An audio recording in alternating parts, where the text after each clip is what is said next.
Kristal Hart, and welcome to the Kristal Hart Show. It is often said that knowledge is power, but that's not exactly true. Applied knowledge is power, especially when coping with stress and trauma. Today, we are going to explore the 3 different parts of your brain. We're going to see how trauma impacts your brain, and we have specific strategies that you can use to help heal the brain, mind, and body. With us today is Michael S. Prokop, and Michael is, let's get it here, a consulting psychologist, certified clinical trauma professional, board-certified PTSD clinician. He is a national speaker for the company PESI, where he trains psychologists, counselors, and therapists. He specializes in grief and trauma therapy, relaxation therapy, anger management, mind toughness, and more. With this, once again, Michael S. Prokop. Michael, welcome. And first I want to say, I said in the beginning, applied knowledge. Could you tell our audience a little bit about applied knowledge and the difference? Well, you could have all the information and have a complete understanding of something, but unless you take the things that you know and put them specifically and do specific things to apply your knowledge, then it really becomes powerful. Applied knowledge is powerful. It's actually empowering. So once you understand what's happening, especially with trauma, once you understand and see that what's happening to you, your reactions, your responses are all normal, within a normal range, then you can see there are different things you can do. You can step back and pause and really notice what's happening and learn and grow by slowing yourself down. Because when you slow yourself down, your thinking brain comes back online. And then you can begin to understand and see what's really happening. And then we'll be talking about different strategies, different things you can do. So again, often said, knowledge is power. I work at Ashland University, and there are so many smart guys with so much knowledge, but they have difficulty finding their car every day after work. That is not applying the knowledge that they have to even find their car. I was a little facetious, but you could see it's application that counts, slowing your system down and be able to see what's happening clearly and have the knowledge and understanding, and then you can do specific things to help slow yourself down and relax. Because trauma, your whole body tightens up, and when your body tightens up, your thinking brain goes offline. So we're going to again talk about the body, we're going to talk about the different parts of the brain, how you can slow your body down to tap into the wisdom of your body and the power of your mind. And wait, what do we have here? This is actually a tapping iron. Tapping iron? Tapping iron. There's a story. This is the beginning of neuropsychology. It was in 1848. There's a fellow by the name of Phineas Gage. Have you ever heard of Phineas? Well, tell me a little bit more. Yeah, Phineas worked for the railroads. He was a foreman, and it was in Cavendish, Vermont, back in the 1840s, 1848, particularly on May 13th, something tragically happened to Phineas. And before I go there, he worked with the railroads. He was a foreman, very well liked. Everyone looked up to him. His personality was calm, refreshing, opening up to many different people. Very kind, but a foreman. And what happened on that day, May 13th, 1848, a major explosion happened. As a tapper with the railroads, what they would do in Vermont, it was all bedrock. And what they would do in the 1840s, they would have to form and get the railroad lines to go through the mountains. So they had to work their way through the mountains. And back in 1840s, they didn't have the Caterpillar Company or all the technology we have today.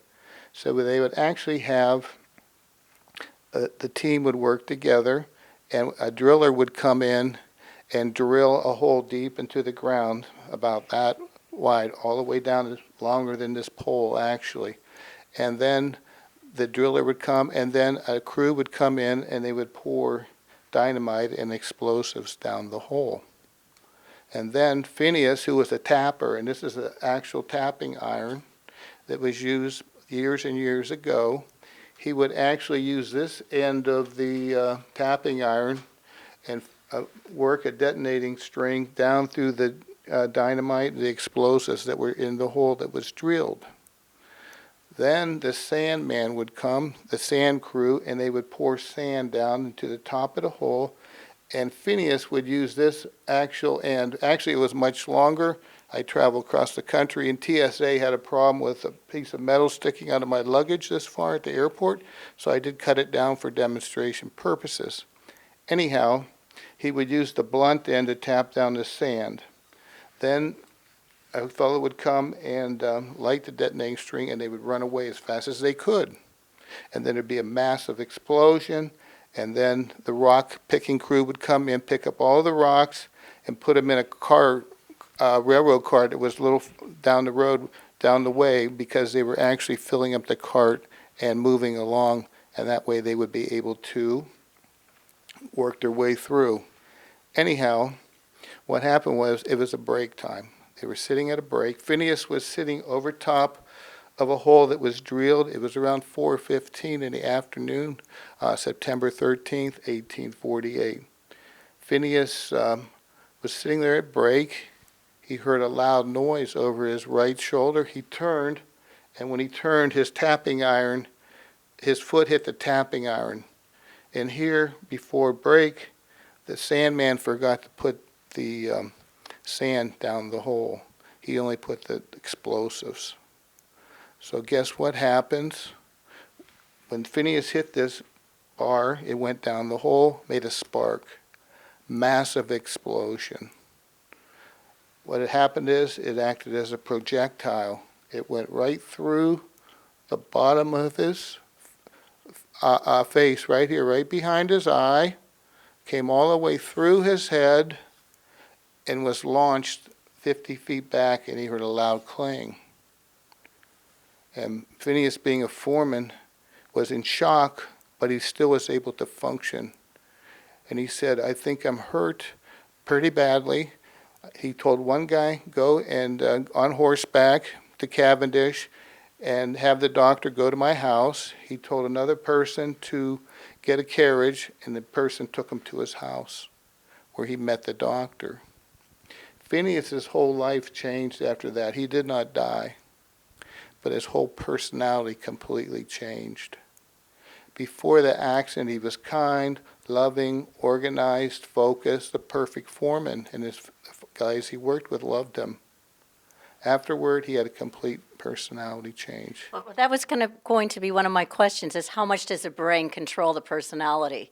Well, absolutely. The brain, the prefrontal cortex, we'll be talking about your thinking brain, actually suppresses impulses.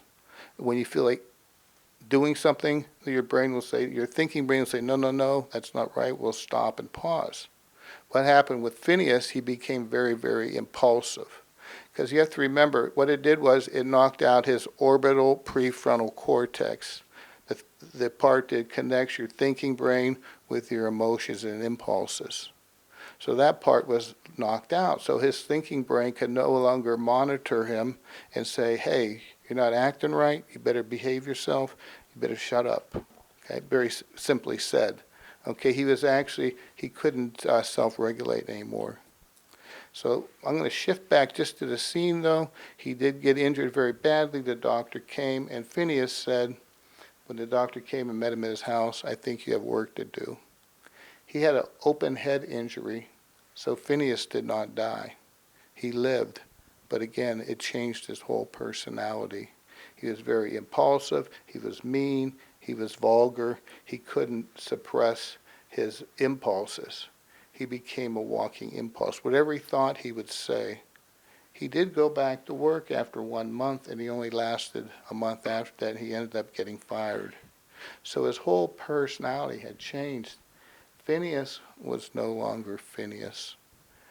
His ability to regulate himself went completely offline. His thinking brain, his ability to see the whole situation and make good decisions, he could not do that anymore. Did you ever get angry with someone and all of a sudden you have your brain, you didn't be able to think as clearly? Well, yes, and I think it's what happens a lot with criminals is they get so worked up, and whether they're, you know, other things are also affecting like alcohol or drugs, but they go so far Yeah, over the edge that then something happens to another human when they being. go over the edge, the brain actually has to shift. The blood actually shifts from your thinking brain into your fight-flight brain. And we're going to be talking more about that as we go. But So the brain is resilient. the brain is resilient and has neuroplasticity. In other words, it can change and grow. The old days we used to think, oh, you have brain damage and you're done. But the brain can actually, with neuroplasticity, it can actually form new neuron patterns, new connections. So even if your brain is injured, and really trauma is an injury to your brain, it's not mental illness. Okay, it's a wound to your brain, and we're going to show you how. What do you mean by trauma? Are you talking like somebody hitting you, like in a sport? That could be one form of trauma. That's physical trauma. That's neurological trauma. And then also, as when we tap into the different parts of the brain, I'm going to explain in a minute, the brain actually shuts down certain parts. You get locked into one area. So let me explain that a little bit more. Actually, Phineas was the start of psychology, and the beginning of our understanding of the brain. And over the last hundreds of years, we've actually been able to understand the brain much more. But if you think of the brain, there's something called the Triune Brain. There's three main parts of your brain. The brainstem, and this is a little model we're going to use. It's actually Dan Siegel's model, and it's called the Triune Brain model. And what I'm going to show you, there's three parts of the brain. The lowest part of the brain is the brainstem, and it has the cerebellum there as well. The brainstem has no verbal language.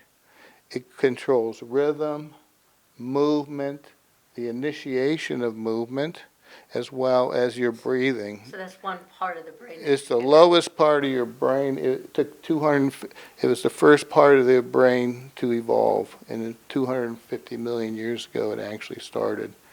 It's called the reptile brain. There's no thinking involved in the reptile brain. It just involves rhythm, movement, initiation of movement, as well as controlling your heart rate and your basic functions. So do you ever hear someone who's in a car wreck and they seem to appear to be normal, but they cannot speak or move at all? And then they'll get little movements, jolts once in a while. Mm-hmm. That's because that part of the brain is the only part that is functioning, the lowest part of the brain. Okay, so that is the brainstem. It's the reptile brain, and it's right in the back, right about here in the back, base of your neck. Okay, right at the base there. So that's the brainstem. So that's the most primitive part of your brain, and it's called the triune brain. As we go on, you have to see that all three parts of your brain have to work in unity, triune. Second part of your brain, which is in the middle, is the limbic system. Is that here? No, that would be your prefrontal cortex. This is right in the middle, right in the center of your brain, Up right here. deep in the middle. It's called your limbic system. It's your emotional brain. People often call it the mammalian brain.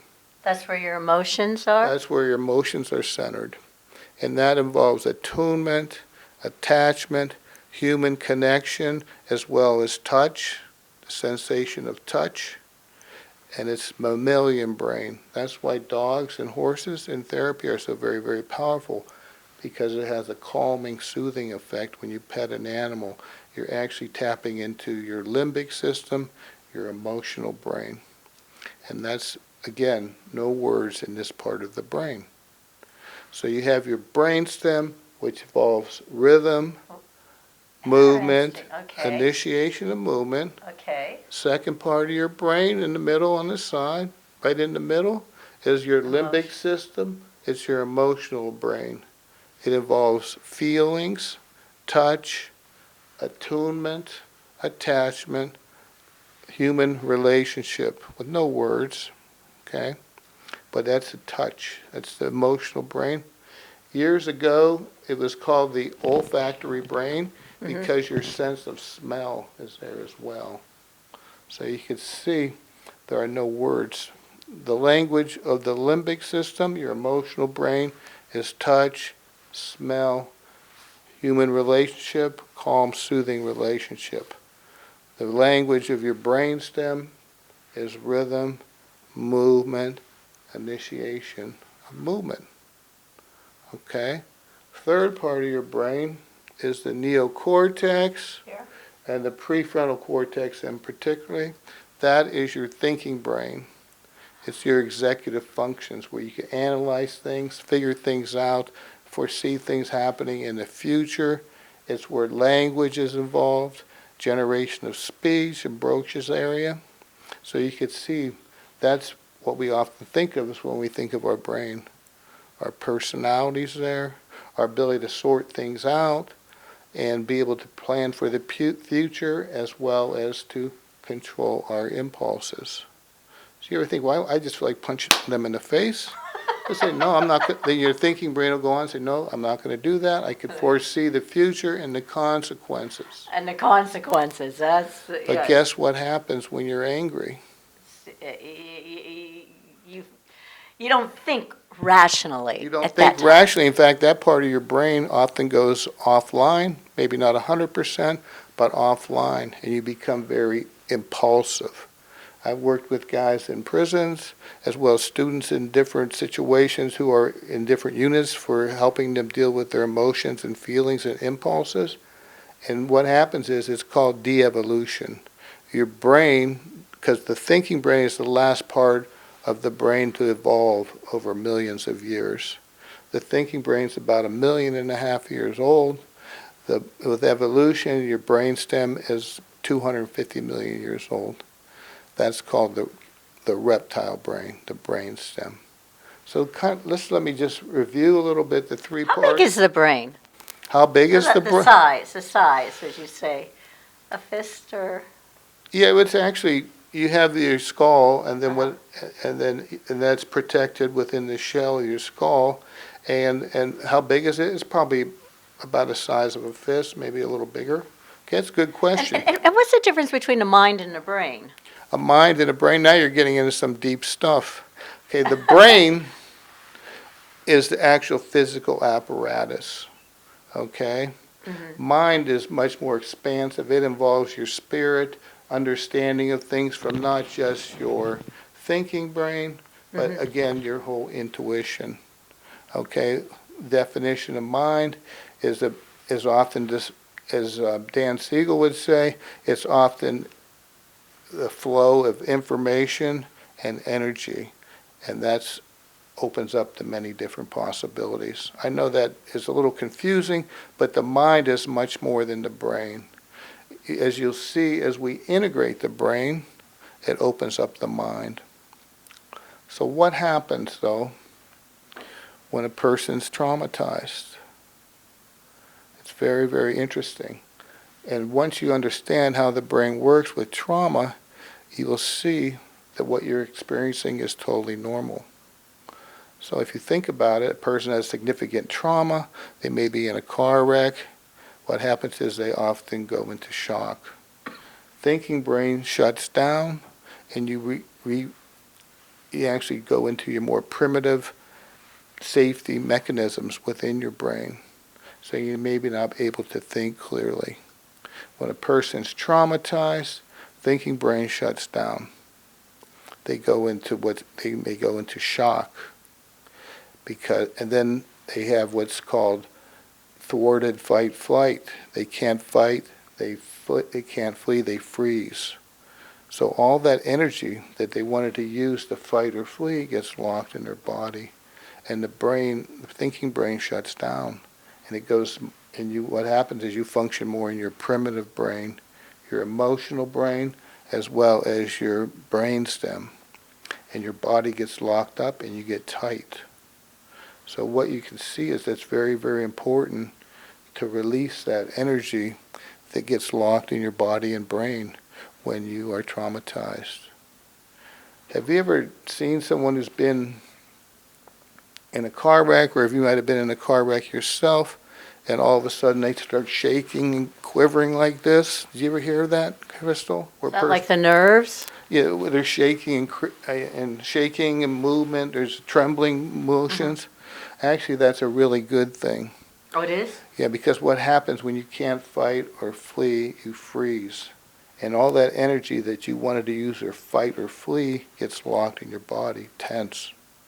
Okay, so when you shake and move, you're actually releasing that energy that gets locked in your body.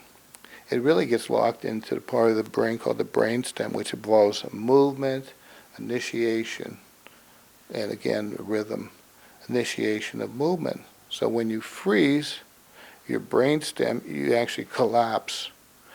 And so that's why we spend so much time working with clients initially on moving their bodies, a sense of ebb and flow, just back and forth, walking, movement, any type of breathing which involves movement, very, very powerful. I know in a previous show we talked about breath work and the power of breath work. So when you breathe deeply, slowly, quieter, you tend to relax your system down. It relaxes your brainstem, opens up your system again. Because remember, you want to have movement again. And if you can't fight, you can't flee, you freeze. And when you're frozen, you get locked in, you're uptight, you might be hypervigilant or even hypovigilant where you just shut yourself down. But what happens in both cases, your thinking brain shuts down, slows way down, and you can't think as clearly. Actually, traumatic. It's traumatic brain injury. Traumatic brain injury. When you that actually, happens a lot also. when you actually have physical damage to your and veterans. And probably sports, is that what they're talking? I mean, Sports that's a and all the big different thing head with injuries. Absolutely. Because it's so important, and that's why we always say it's so important to always wear your seatbelt. I worked with kids who grow, different at university, as well as kids in different school situations and hospitals. And we always talk about the different parts of the brain and why it's so important to always wear your seatbelt, because what happens when your head hits the windshield, you're damaging the thinking part of your brain. Your ability to sort things out, even the ability to generate speech. Does it get better, or? It can. It depends on the extent of the injury. Now, I mentioned earlier about people in nursing homes who appear to be totally normal.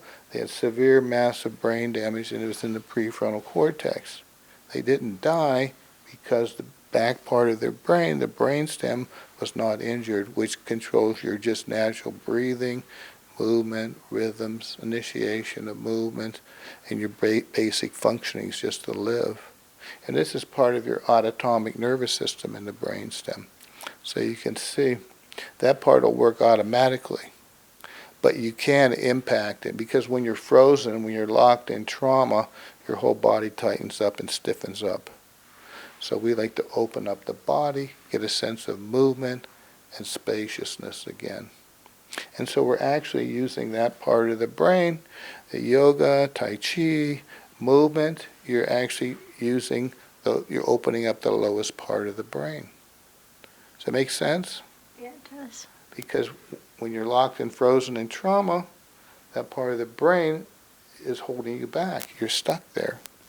So we can actually impact our brainstem, open up our system again through rhythm, movement, the initiation of movement, tai chi, qigong, yoga, different movement activities where you can sense your body moving in space. And that helps open up your whole system again. So when we work with trauma, we always want to be sure that our goal is, number one, have body sensations we're comfortable with.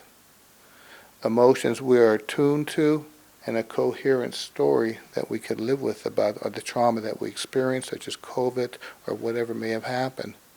But we have to, first of all, as I just mentioned, the thinking brain goes offline.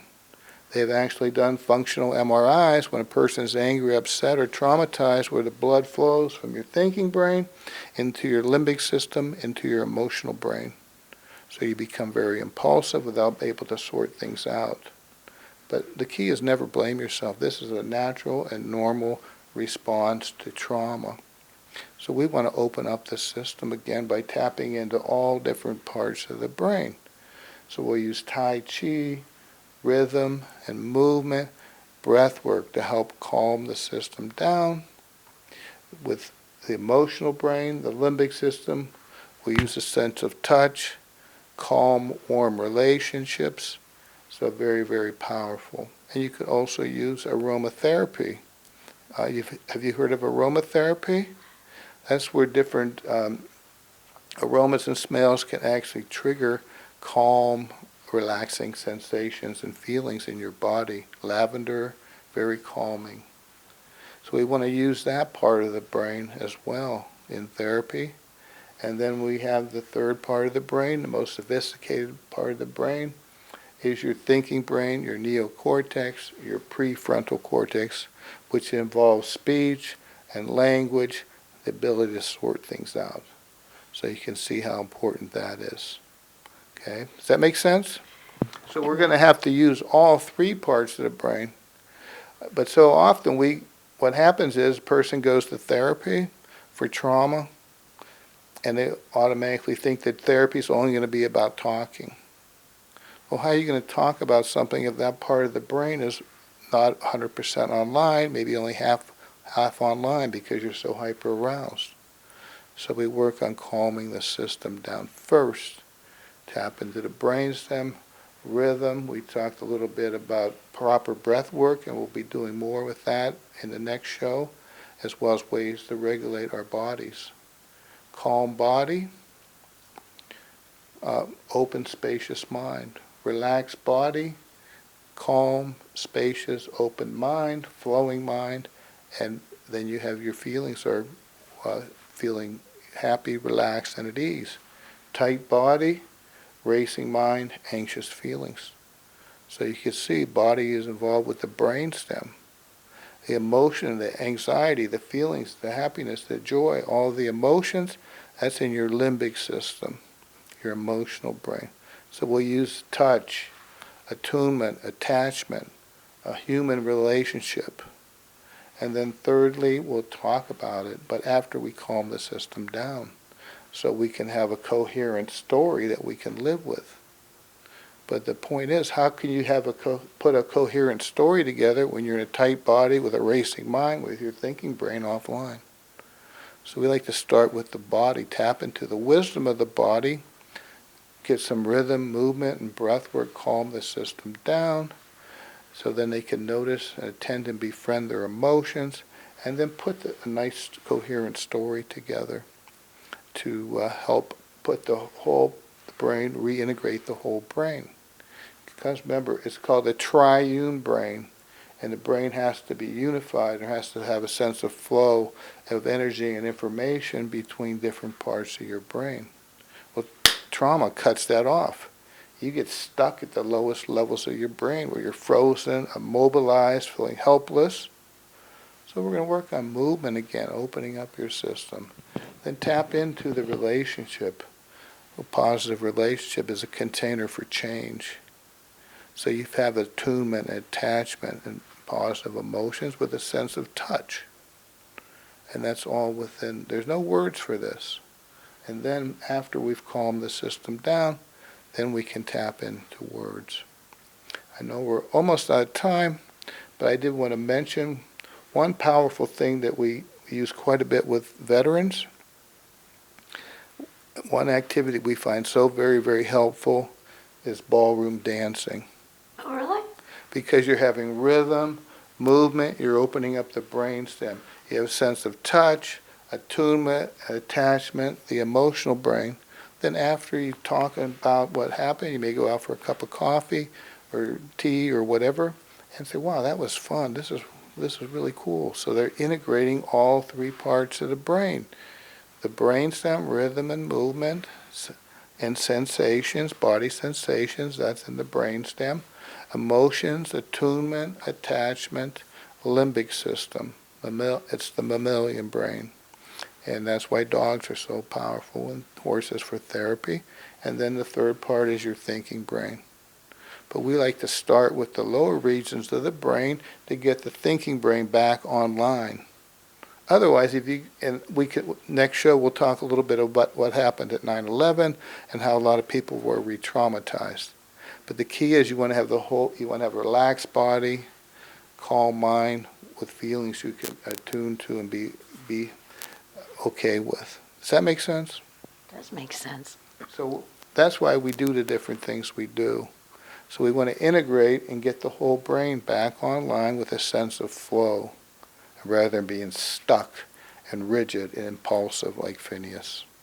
We learned a lot from Phineas, and to conclude, he did live for 12 more years, but he was never the same. He was Phineas. His friends would say he was no longer Phineas. And that's what trauma can do to you. But there's so many ways you could heal. Trauma's a wound. It's not mental illness. It's not pathology, and you can heal. And that's so very, very powerful.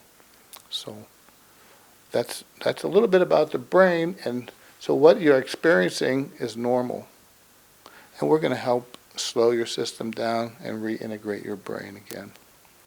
Well, that's all the time we do have for this show. But yes, our next show, we will do some strategies and exercises. We're going to be doing some strategies and some exercises. We're also going to talk about what we learned from 9/11 and how people can discharge frozen energy that's locked in their body in a little bit more detail. Keep breathing, right? Absolutely. You can't always Give me one of those breathing. You can't always figure things out. Your thinking may go offline, but you can always stop and pause and breathe. And that's so very, very powerful. Take the time to pause, step back, and see things clearly again. Okay. Thank you. Oh, you're welcome.